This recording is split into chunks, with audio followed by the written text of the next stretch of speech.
The middle finger down on the third hole. So all three holes on the top should be covered. All three holes on the top. Oh, I hear some good tones. Yeah.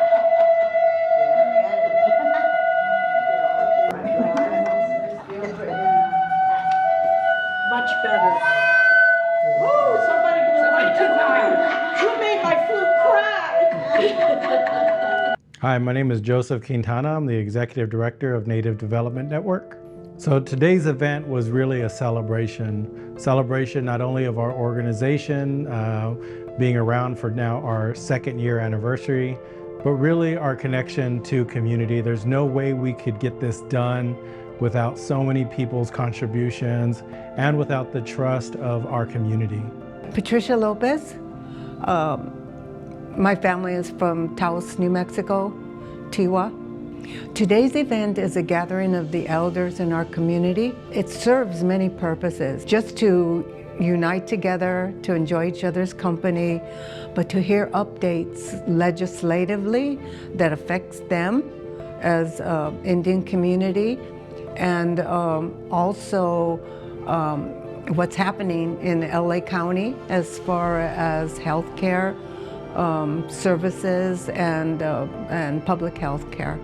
So it serves a lot of purposes, and also to hear from the community what's happening, what they would like to see in our organization of Indian. Some things that are really important to our community is ensuring that our community is not forgotten. We also want to make sure we know we're at a time where a lot of funding and resources is being diverted or it's being taken away from American Indian services. My name is Bonnie Paradise. I'm Shoshone Paiute from Northern Nevada. Well, today was very interesting. We were honored to have two speakers here, Mark from IHS and the person that's running the clinic in Santa Barbara. So it was a special treat for all the elders and for people that want to advance to a new clinic that they're proposing coming to Pomona. Just a little background about myself. I've been the Chief Executive Officer for the Santa Barbara Urban Indian Program for almost 18 years. And before that, I worked in tribal health quite a bit. And I think we need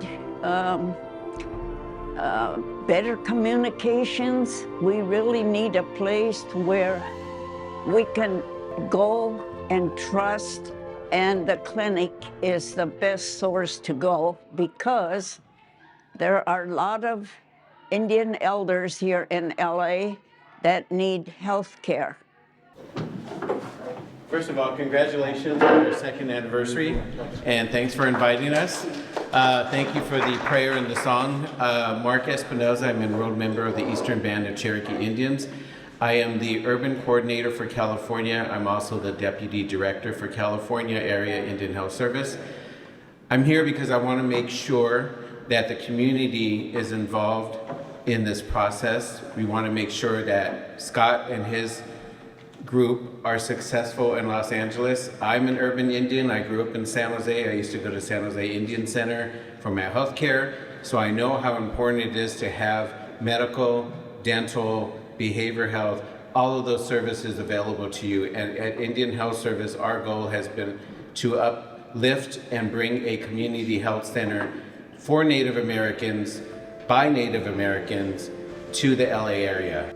One of those areas that is very a high priority for everyone is making sure that we continue to have access to healthcare services.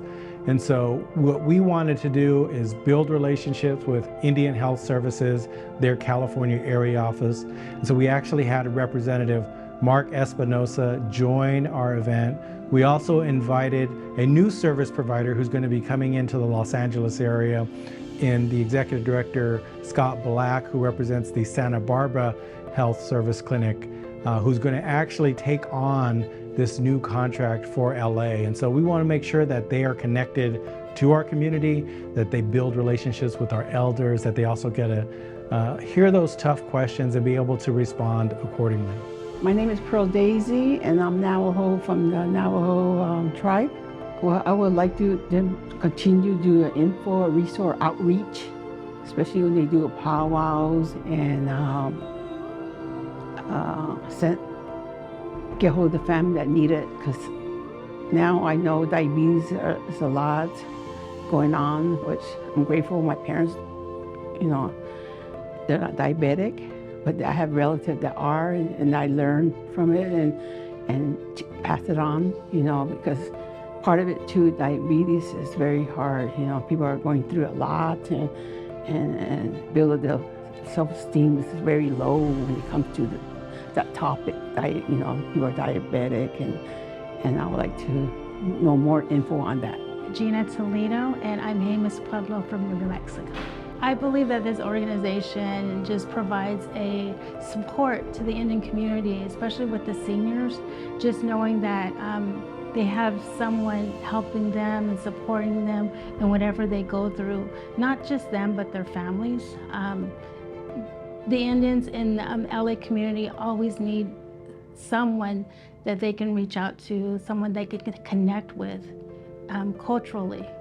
And just to be around Native families is comforting to everyone. One lasting message that I have for our community is that we are resilient, but we also have to build on a strong, solid foundation for the future.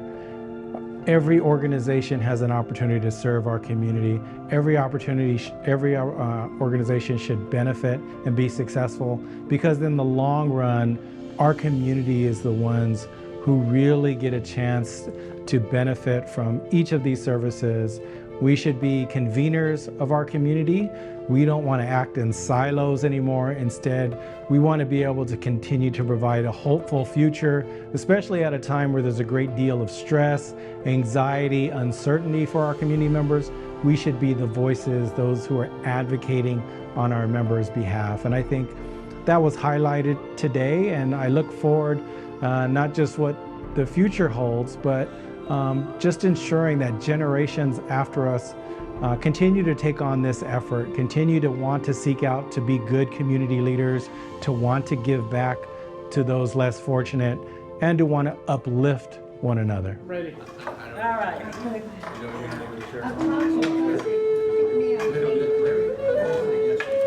why I say